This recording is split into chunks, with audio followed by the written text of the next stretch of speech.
우리가 감사할 사람이 있어요. 누구한테 감사할까요? 하나님? 하나님은 사람이 아닌데. 또 누구한테 감사할까? 저는 제 자신에게, 여러분 자신에게, 그죠? 여러분 자신이 얼마나 감사해요. 참 사는 게 만만찮아요, 그죠? 1년 살아내기가 쉽지 않아요. 1년 동안 최선을 다해서 열심히 살았던 내 자신들에게 감사. 여러분 이름 다 아시죠? 여러분 이름 아세요? 이름 불러가면서 아무개야 1년 동안 수고 많았다 한번 합시다. 자기 이름 모르는 사람 다시 한번 아무개야 1년 동안 수고 많았다. 아멘. 여러분 참 수고 많으셨습니다. 됐어요.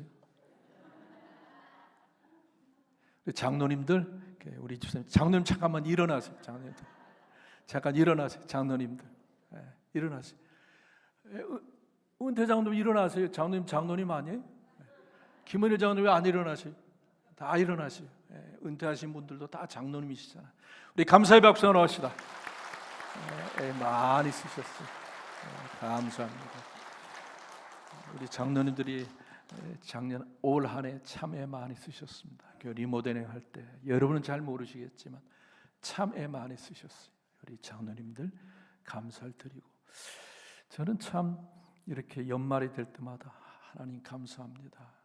참 좋은 교회에서 목회하게 해서 참 감사하고, 좋은 성도들과 같이 신앙에서 참 감사하고, 속썩이는 성도 없어서 감사하고, 할렐루야.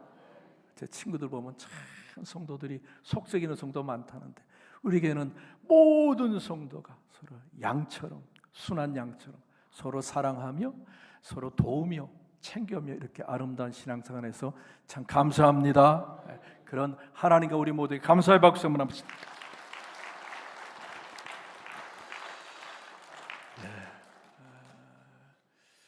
제가 지금 사도 바울에 관한 얘기를 계속하고 있어요. 사도 바울은 평생 많은 영혼들에게 복음 전하고 많은 교회를 개척하며 자신의 일생을 보냈던 사람입니다. 그는 생명보다 더 사명을 귀하게 여겨서 교회를 개척했고 또 많은 영혼을 전도를 했습니다. 그런데 교회를 세우는 것만큼, 그리고 한 영혼을 구원시키는 것만큼 바울이 애를 많이 썼고 힘을 썼고 공을 들였던 일이 있어요. 그건 뭐냐면 성도들의 믿음이 자라게 하는 겁니다. 성도들의 믿음을 자라게 하는 거예요. 그러니까 성숙시킨다고 그러고 성장시킨다고 그러죠.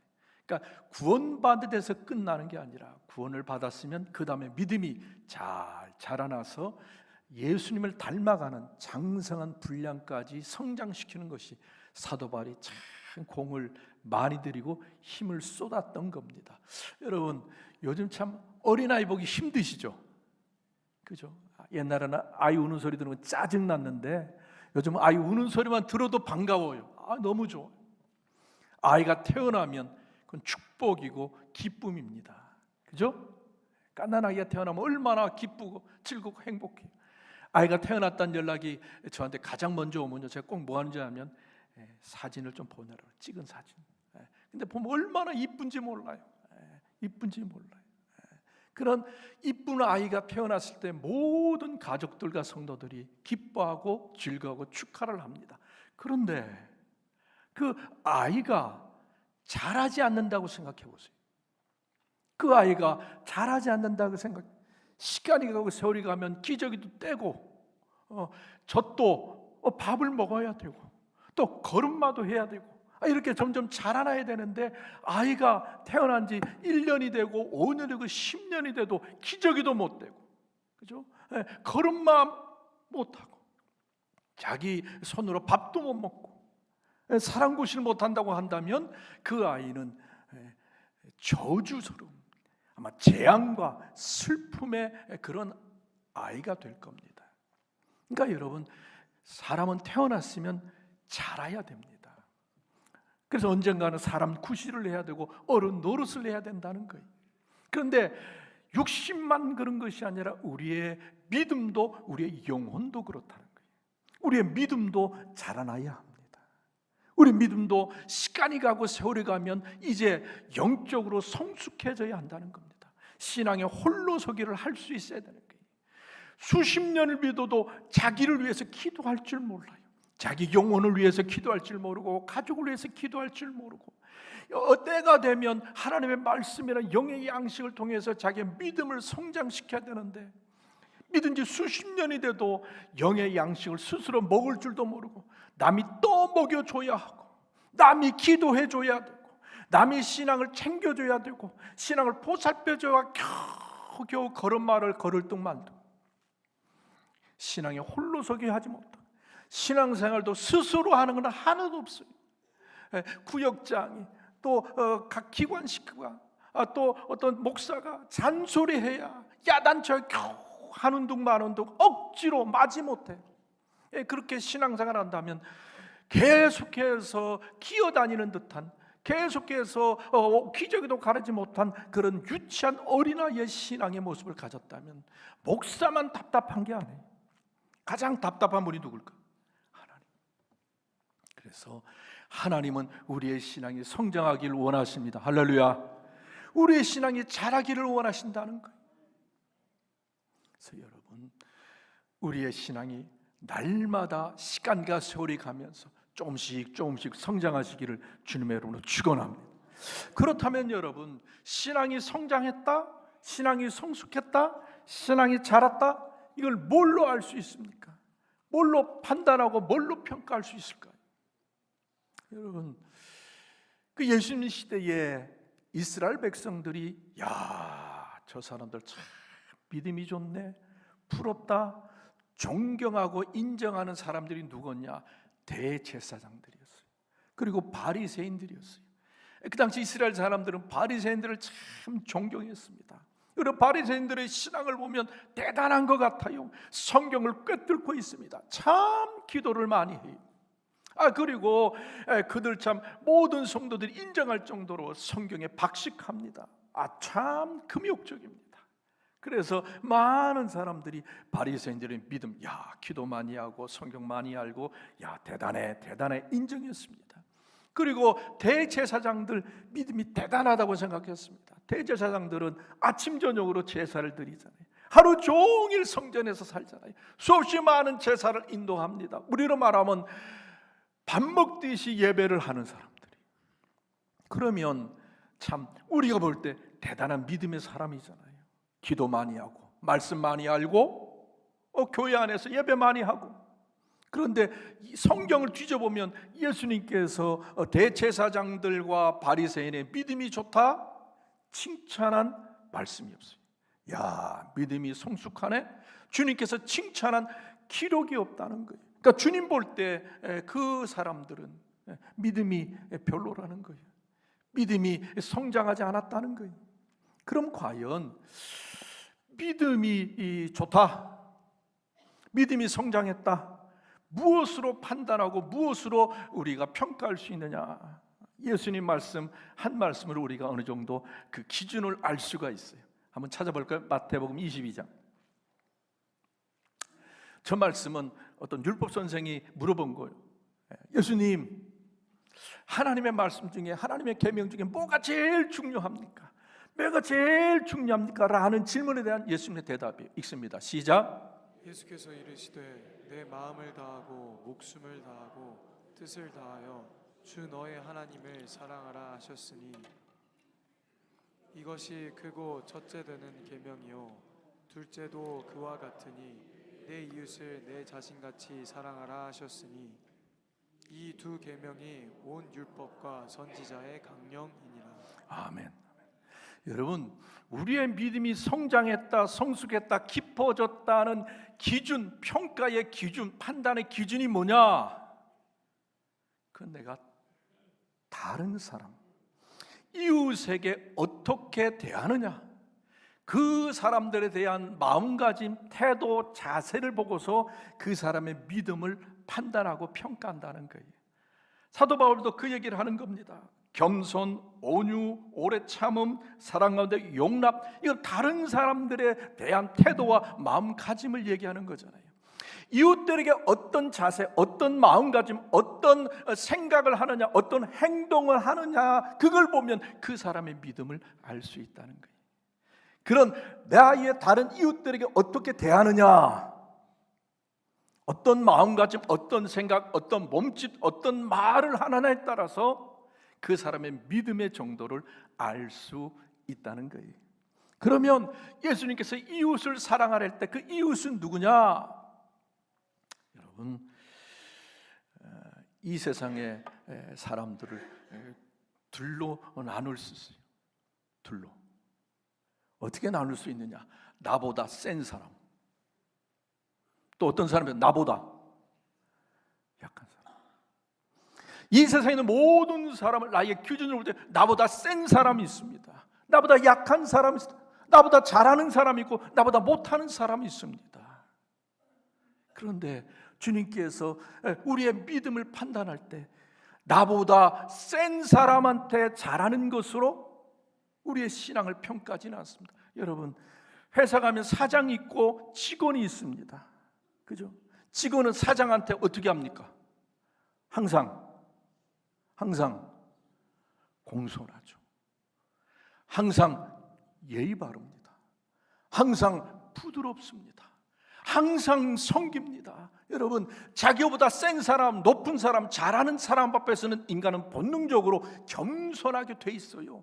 그 사람 앞에서 온유하게 돼 있습니다. 그 사람을 섬기게 돼 있습니다. 그거는 누가 얘기하지 않아도 자동적으로 됩니다. 자동적으로. 나보다 센 사람 앞에서. 왜요? 사장 앞에서 직원이 대충대충 껄렁껄렁 불만, 불평, 그리고 불량하게 대하면 그 어떻게 돼요?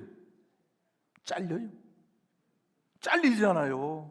그러니까 나보다 센 사람, 잘하는 사람 앞에서는 누구나 겸손하고, 누구나 공손하고, 누구나 예의 바르고, 누구나 온유하고, 아무리 승질나도 참고 잘 섬기고, 이건 누구나 당연히 그렇게 합니다. 그런 이웃에게 잘하는 것은 누구나 잘할 수 있어요. 그런데 내 이웃을 사랑하라 할 때 그 이웃이 누구냐? 나보다 뭐한 사람? 나보다 약한 사람, 나보다 아래에 있는 사람, 나보다 부족한 사람. 다시 말하면 내가 해코지해도, 내가 화를 내도, 내가 혈기내도, 내가 짜증내도 반발하지 못하고 입국 다물고 참을 수밖에 없는, 반항할 수 없는 사람, 항의할 수 없는 그런 사람에게 어떻게 하느냐를 보면 그 사람의 믿음을 알 수 있다는 거예요. 여러분, 우리 가정에도 그런 사람이 있잖아요. 우리 직장에도 그런 사람이, 내가 뭘 하든지 간에 항의 한번 하지 못하고 짜증 한번 낼 수 없고 덤비지 못하고 따지지 못하는 그런 사람들이 그런 사람들에게 어떻게 대하는가를 보면 그 사람의 믿음의 성숙도를 알 수 있다는 거예요. 여러분, 사도 바울이 살았던 그 시대는 로마 시대입니다. 로마 시대는요, 이 동양의 도덕과는 조금 차이가 있어요. 우리 동양에서는 겸손이 미덕이라고 그랬잖아요. 겸손한 게 미덕이고 겸양한 사람이 괜찮은 사람이다. 그런데 로마 시대는요, 겸손이 미덕이질 않았습니다. 이 로마 시대의 도덕가 철학가들은요, 겸손해라 라는 것을 가르치지 않았습니다. 야! 네가 가진 실력대로, 네가 가진 능력대로 대우받고 살아. 약한 놈은 짓밟히게 돼 있는 거야. 센 사람은 대접받게 돼 있는 거야. 네가 권력 있냐? 권력을 마음껏 누려. 네가 지식 있냐? 똑똑한 척해. 돈 있냐? 돈 자랑 좀 하며 살아. 이것이 로마 시대의 어떻게 보면 도덕입니다. 거기는 있다고 고개 숙이고 겸손하라라는 그런 가르침이, 교훈이 없어요. 그러니까 겸손이 미덕이 아니에요.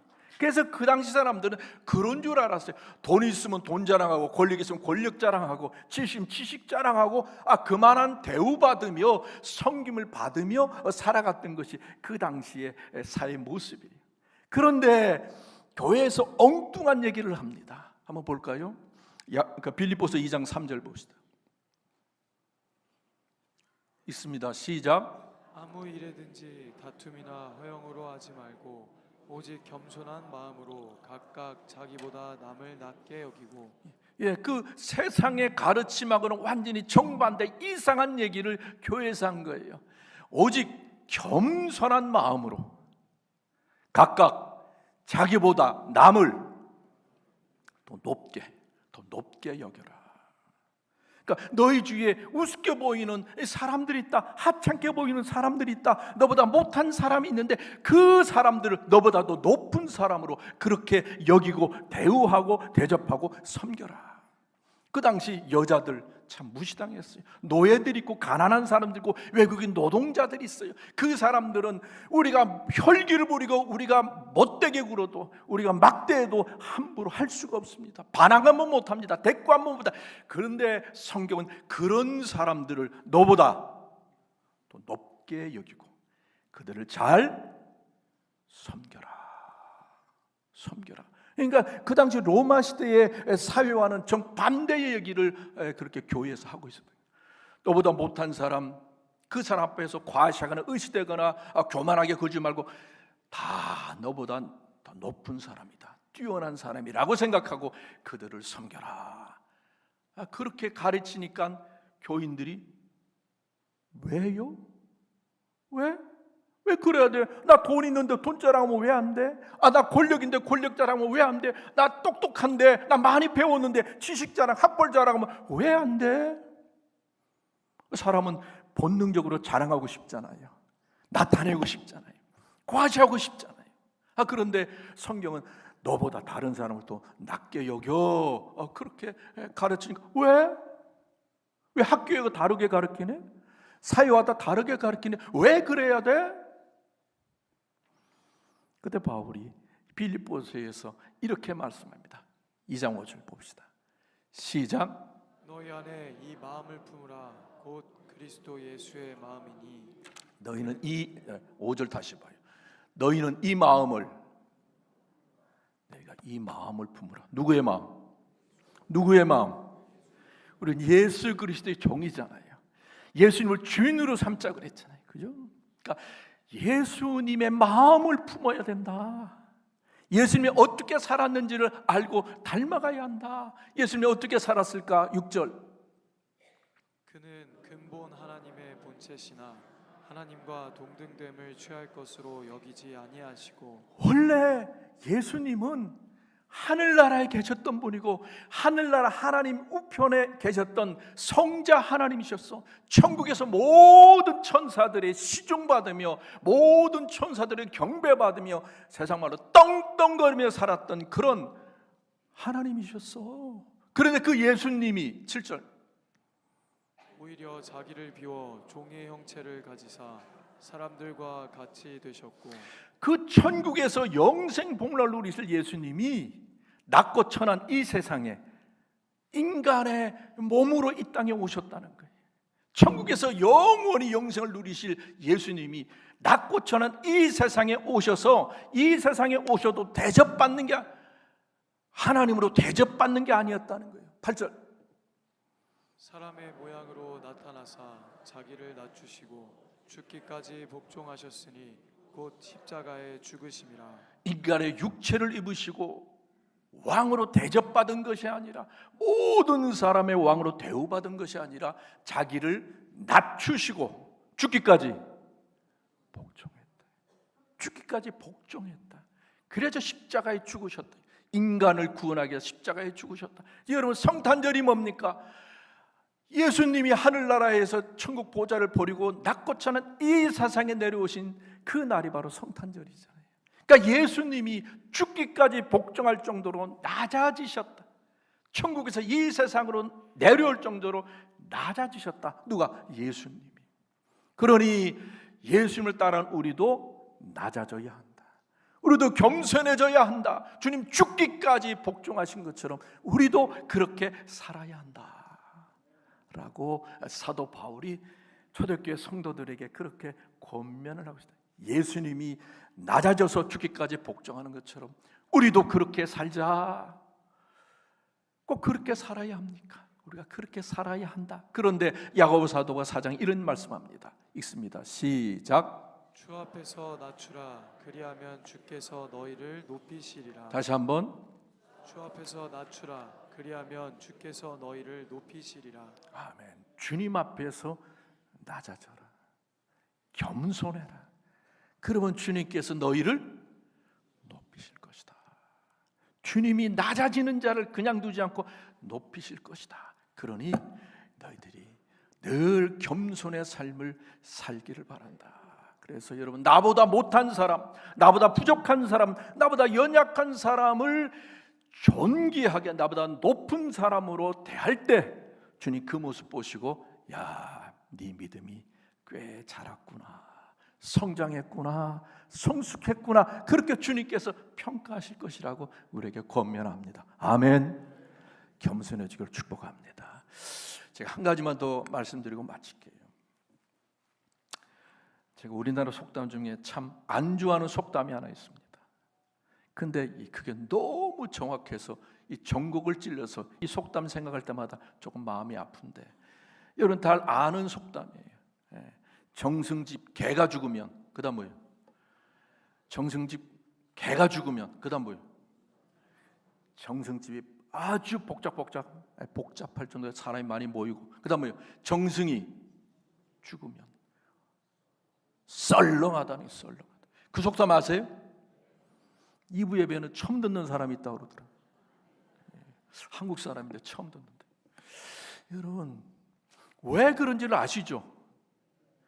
정승집 개가 죽었을 때 찾아가면 정승이 고맙다, 하찮은 개가 죽어도 이렇게 문상 왔으니 고맙다, 뭔가 떨어지는 게 있다는 거죠. 뭔가 얻는 게 있다는 거죠.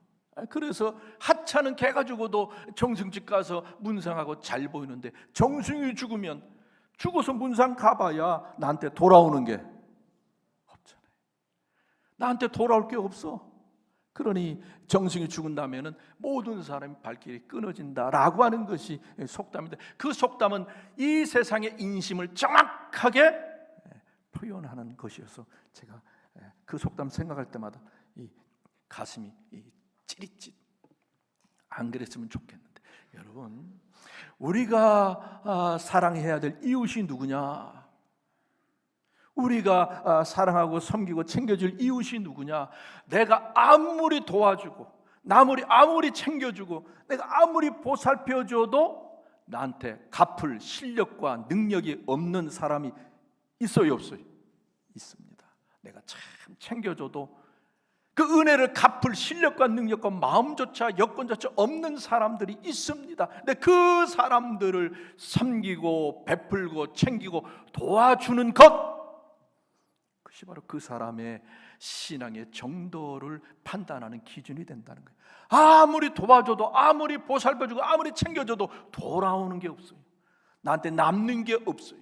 여러분, 우리가 사마리아 사람 비유를 잘 알잖아요. 강도 만난 사람, 사마리아 사람 도와줬습니다. 강도 만나 죽을 뻔한 사람 도움을 받은데, 그 사람이 사마리아 사람을 은혜를 갚아주겠어요? 자기가 받은 은혜를 갚아주겠어요? 아마 갚지 못할 겁니다. 누가 도와줬는지도 모르니까, 누가 자기를 챙겨줬는지도 모르니까 갚을 수 없을 겁니다. 그런데 사마리아 사람은 갚아줄 것 생각도 하지 않고 강도 만난 사람을 도와주었다. 그래서 우리는 사마리아 사람 앞에 뭐 하나 갖다 붙이잖아요. 뭐라고 얘기해요? 무슨? 선한 사마리아 사람.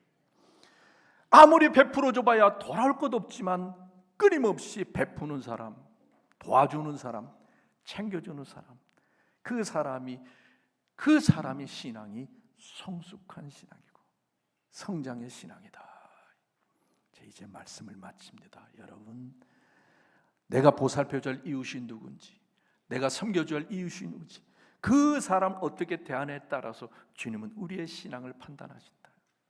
주님 앞에서, 야, 너 믿음 꽤 괜찮다, 너 믿음 꽤 괜찮다, 그렇게 인정과 칭찬받는 성도들 되시길 축원합니다.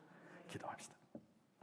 하나님, 주님께 인정받는 성숙하고 성장한 믿음의 사람들, 더욱게 모든 성도들, 주님 닮아가는 겸손한 믿음의 성도들 되게 하여 주시옵소서.